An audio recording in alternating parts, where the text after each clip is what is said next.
Thanks for joining us on Arirang News. I'm Kim Dami in Seoul. Top diplomats of South Korea, the U.S. and Japan met on the margins of the UN General Assembly in New York in a show of commitment to the Trilateral partnership against growing threats from North Korea. According to the three sides, the three-way cooperation will also remain solid regardless of political transitions in Washington and Tokyo. Lebanon on Monday saw the deadliest day of the Israel-Hezbollah conflict since 2006, with Israeli strikes leaving nearly 500 people dead. Israeli Prime Minister Benjamin Netanyahu vowed to change the balance of power with Hezbollah. The U.S. is banning Chinese software and hardware for vehicles with a built-in internet connection, citing national security concerns, a move that could get rid of Chinese vehicles from the American market. Foreign ministers of Seoul, Washington, and Tokyo met for the first time in more than 6 months on Monday and agreed to closely cooperate regardless of political transitions in the U.S. and Japan. Our Paeunji leads us this afternoon. In a trilateral meeting that took place in New York on Monday, on the sidelines of the UN General Assembly, South Korea's Foreign Minister Cho Tae-il and his American and Japanese counterparts Antony Blinken and Yoko Kamikawa vowed to continue to cooperate, regardless of the upcoming leadership changes in the U.S. and Japan. We have political transitions in Japan, in the United States, but this trilat, irrespective of those transitions, will remain vital to the future of all three of our countries, a future that we are working to shape together. This comes as the U.S. presidential election is set to take place in November, and as Japan's ruling Liberal Democratic Party will elect a new leader to become the country's prime minister later this week. As for issues on North Korea, the three diplomats addressed concerns regarding the regime's uranium enrichment facility and a recently unveiled new ICBM missile launcher, as well as its recent military cooperation with Russia.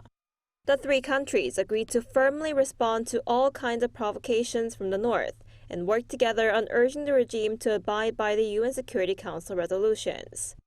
They also agreed to pursue efforts to hold a summit between their leaders by the end of this year, noting that they were able to enhance trilateral cooperation since the historic Camp David summit in August last year.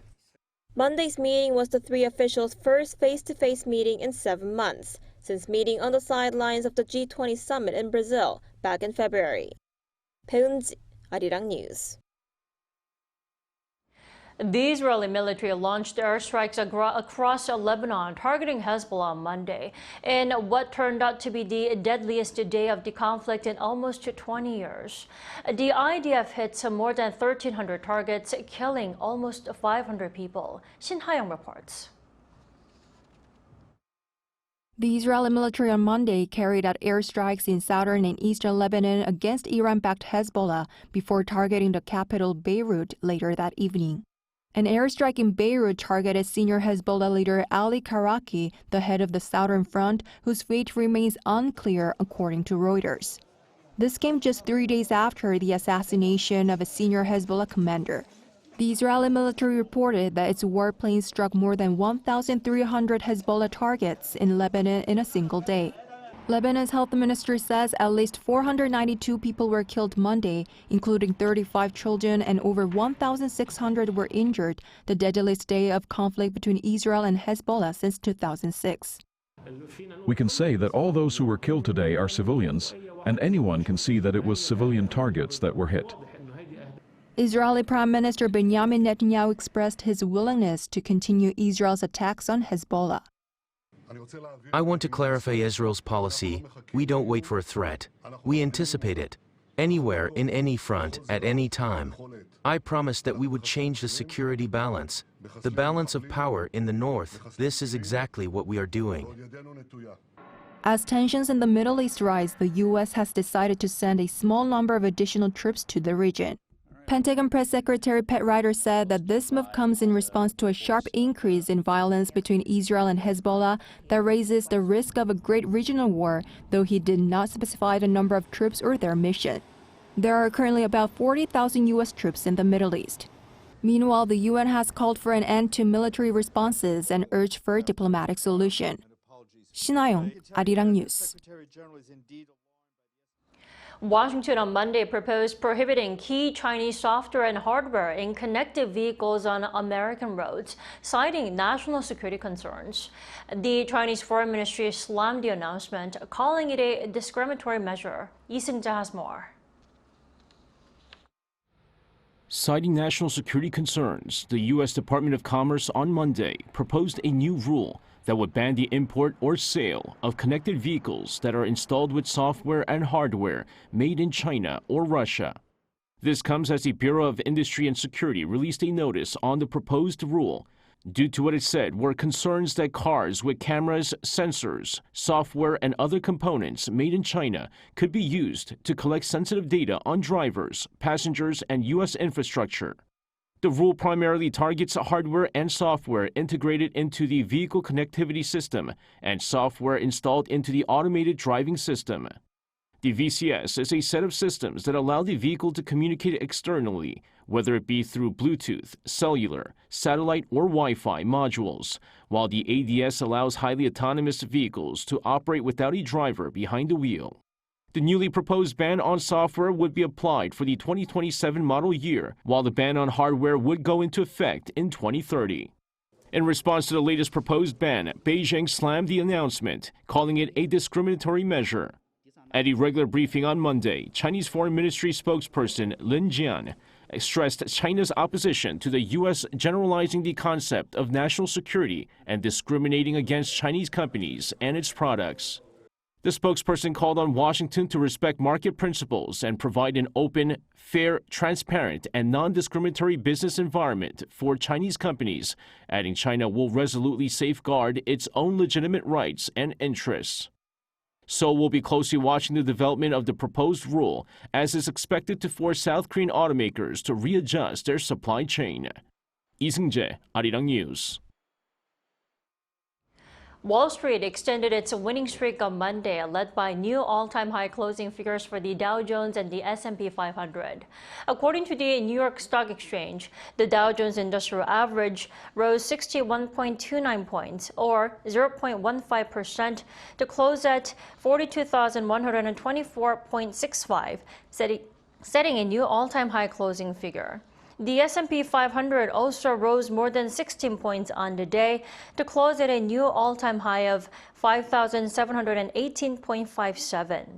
The new fresh highs on Wall Street follow last week's big rate cut by the U.S. Fed.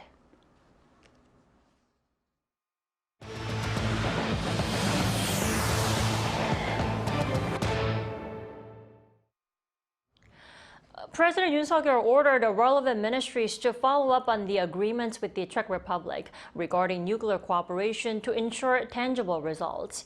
This came during his live address at a cabinet meeting on Tuesday for the first time since his visit to the Czech Republic late last week. He also said the nuclear power alliance with the Czech Republic will allow cooperation in construction, operations, and R&D, as well as fostering talent. Meanwhile, he shut down criticism from the opposition over the Dukovany nuclear power plant construction project, calling for a stop on political attacks outside Korea's borders. The opposition had claimed that South Korea's bidding price was too low and would lead to losses. He called the claim a, quote, deplorable situation, stating the government was solely supporting the businesses who wouldn't proceed if it led to a loss. South Korea's producer prices fell slightly in August despite higher prices of agricultural products. Data released from the Bank of Korea on Tuesday shows that the producer price index, which is a key inflation indicator, fell 0.1% in August compared to the previous month. The drop last month comes after the index on on-month increase in July. While prices for agricultural, forestry, and marine products were up 5.3% on-month due to the heat wave, the fall in prices of industrial products led to a slight drop in the overall index. While the rise in the number of unemployed young people here in the country, the government and the ruling People Power Party agreed on Tuesday to put in more money to help them get the jobs they need. They are increasing the employment budget for next year by over 320 billion Korean won, or roughly $240 million US. That's up 16% from the budget this year. The money will be spent on helping young people enter the workforce early through increased internship opportunities and customized support for the job search process. South Korea is on its way to becoming a super-aged society, as half of its population is expected to be 65 or older in 50 years. The country's total population is also projected to sink by 30%. Choi Min-jung reports. South Korea's population is expected to drop significantly over the next 5 decades, despite an increasing global population. Data from Statistics Korea on Monday showed that the country's population will drop by around 30% to some 36 million in 2072 from the current 52 million. However, the global population is projected to increase by 25% to 10.2 billion over the same period of time. South Korea's population peaked in 2020 but has declined since. This year, the country ranked the world's 29th most populous country, but this is expected to fall by 30 notches in 50 years' time. And also, by that time, half of the country's total population will be 65 or older, making it the world's third most aging country. Currently, a fifth of the population are seniors. The challenges are posed by fewer people getting married or having babies amid social and economic challenges. In 2023, the fertility rate reached a record low of 0.72, one of the lowest witnessed in the world. Choi Min-jung, Arirang News. In the meantime, here in the country, though, a special campaign helps seniors with mild dementia feel more connected to society. Our Yoon takes us to this unique cafe where these seniors work as baristas. There is a special cafe in South Korea where customers are encouraged to kindly accept that their drink may not be what they ordered. Here at Gov't, seniors with mild cognitive impairment or mild dementia work as baristas, fostering a warm and understanding atmosphere. The work is one way these elderly people can prevent or slow down the progression of the disease. The campaign, called Gov't in Korean and Memory Cafe in English, was launched in 2018 by Seoul City and the healthcare company Handok. It aims to tackle the increasing number of dementia patients in South Korea's aging population, while also raising public awareness of the condition. Imagine not being able to recall events from just a few minutes ago or forgetting what you were about to say. One of the biggest impacts of this is a significant drop in confidence. For barista Lee Jung-rae, working at the Memory Cafe has been a turning point in her life. When I first came here, I was dealing with severe social anxiety and depression. I wouldn't answer my phone or open the door to anyone. I was really struggling and even afraid to talk to anyone. But meeting people here has helped me open up and talk more. Even at the end of my shift, I don't want to leave. I've become so much happier and I really love it. According to the most recently released related data, around 19% of the total population of South Korea is aged 65 or older. By 2025, this is expected to exceed 20%, marking the transition to a super-aged society. The deputy head of one of Seoul's dementia centers emphasizes that with the dementia prevalence rate exceeding 10% in people aged 65 and over, efforts by the government are crucial. One of the campaign's main goals is to help people get outside and connect with others. By participating in these activities, they can see that they can contribute to their community, which boosts their self-esteem. We believe that this increase in confidence can play a significant role in preventing or managing dementia. World Alzheimer's Month takes place every September, and World Alzheimer's Day falls on September 21st, as part of a global effort to tackle the stigma around the disease and other types of dementia. Daily social initiatives like the Memory Cafe are currently available in 5 dementia centers across the country and offer meaningful opportunities to create special memories, reminding us that we can make a difference every day. 바리스타 이정래 화이팅! 이은희, Arirang News. South Korean fashion has made its way to Italy. 5 designer brands that participated in Seoul Fashion Week held an exhibition at the Milan Fashion Week, which took place from September 17th to the 22nd. A K-fashion conference was also held, which focused on the brand's uniqueness as well as the designers. The brands also strengthened their global appeal by visiting Milan's famous showrooms and meeting with buyers. Those efforts come after the Camera Nazionale della Moda Italiana, a non-profit organization that promotes the development of Italian fashion, signed an MOU with the Seoul Metropolitan Government to market Korean brands overseas. Now, the event was also the first collaboration between Seoul Fashion Week and the Milan Fashion Week. Underground transportation infrastructure projects have been on the rise, but there has consequently been a rise in concern and complaints about underground construction taking place in such urban areas. But a team of local researchers have developed a new technology that can simulate the construction blast to respond to any issues in advance. Yoon tells us more. This is the latest virtual reality setup that simulates the expected vibrations and noise at construction sites. It has been developed by the Korea Institute of Civil Engineering and Building Technology. Detailed data from the simulated construction blast is displayed on the monitor, including its impact range and depth. The values of vibrations and sound can vary and can be changed. You can think of it as a technology that can enhance the understanding for users. With the use of this technology, construction site planners can accurately predict the blast location and expected noise level of underground construction work. Such construction work that takes place underground has been difficult to forecast, which has led to a greater number of civil complaints and petitions. The newly developed simulator can also be used to help residents in surrounding areas understand the noise and vibrations from construction in advance. For large-scale underground construction like the GTX or underground highways that will be built in the future, this technology can help reduce distress for the public. The simulators have been installed and are in operation at the second stage of construction for the Honam high-speed railway project. The research team said it plans to expand the application of the simulator to underground transportation infrastructure development projects, such as future subways and GTX lines. Yoon, Arirang News.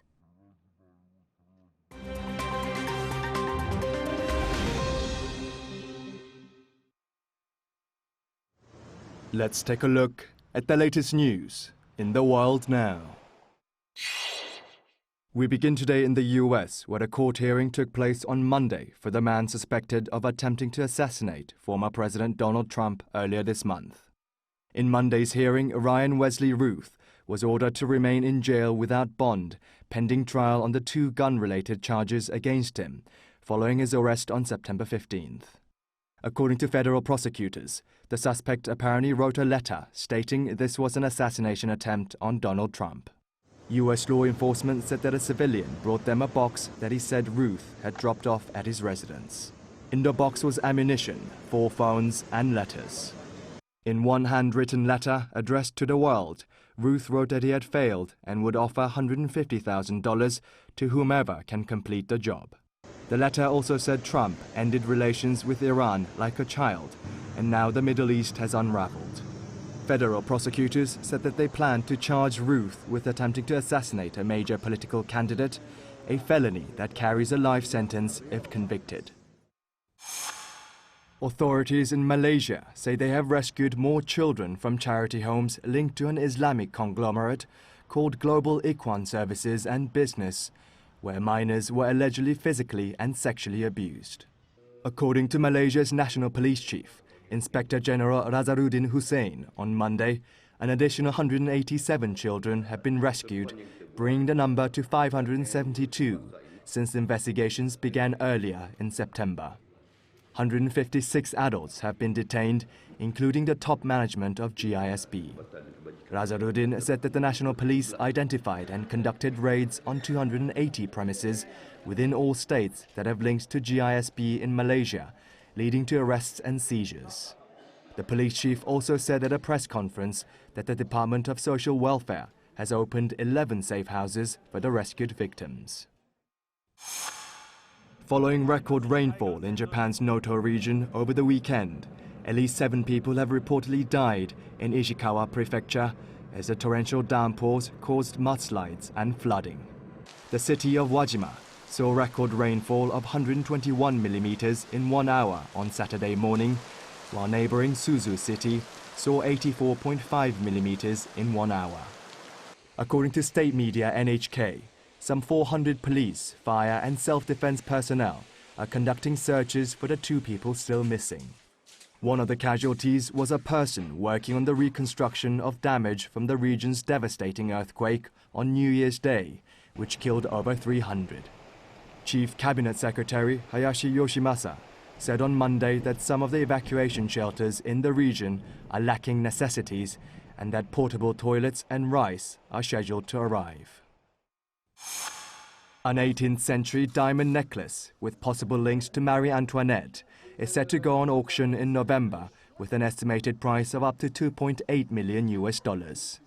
The necklace, weighing 300 carats, was made just before the 1789 French Revolution and was last seen in public in 1973 before it was sold to a private collector. It has 3 rows of diamonds with diamond tassels at each end and boasts pristine condition and a grandeur size for an 18th century piece, according to the chairman and head of the Royal and Noble Sales at Sotheby's. Now what makes the necklace stand out is that some of its diamonds may have come from the affair of the diamond necklace piece that contributed to the demise of the last queen consort of France, Marie Antoinette, during the French Revolution. Kim Seong, Arirang News.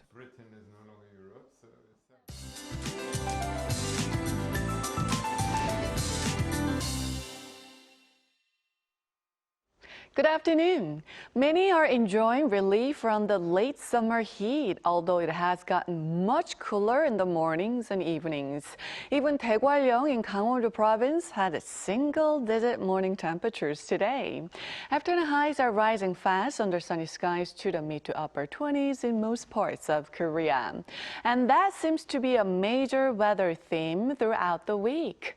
Beware of large daily temperature swings and sharp drops in humidity. Take good care of your health by drinking plenty of water and exercising, as sudden changes in weather can affect your immune system.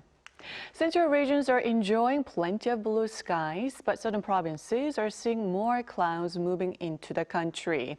And Seoul, Daejeon, Busan, Jeju will be getting up to 27 degrees Celsius, which are similar to yesterday. Good air quality nationwide all day today. Meanwhile, Gyeongsang-Namdo province and Jeju could see rain tomorrow with a chance of passing showers in central regions on Thursday. That's Korea for you, and here's a look at the international weather conditions.